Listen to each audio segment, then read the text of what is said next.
Well, a little personal share today, folks. Back in my teens, my 20s, my 30s, I did a lot of backpacking, a lot of traveling. I was a bit of an adventurer, especially places that people told me not to visit. I'd be straight in there. And I remember one time with my friends, we ended up in a Malaysian jungle.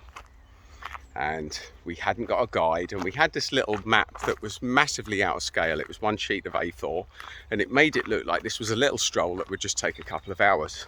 So me and my two Irish friends, we ventured it off into the jungle on the path, not really thinking about anything, just chatting away. And after a couple of hours, we realized that we drifted off the path and we'd no idea where we were. We'd no compass, we'd no guide, we'd know anything. We didn't know what we were doing. So we were lost in a jungle for about 5 hours. And I know I joke about it, and we did joke about it at the time, but it was probably one of the most scary things that happened because we never knew if we were going to get out. Especially as it was getting dark, especially as we're seeing like elephants and hearing elephants and tigers that were in there.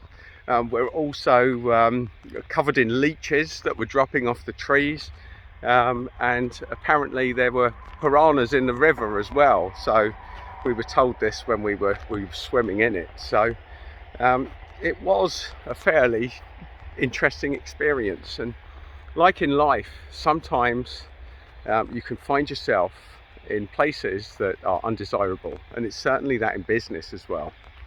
And how you navigate it and staying cool when everyone else is losing their head, that was really one central trait that I found about myself when I was in that situation. So staying hopeful, staying positive, even though other people in the group may not be that positive, is a really challenging thing to do. And it's certainly a trait that I've brought into business with me.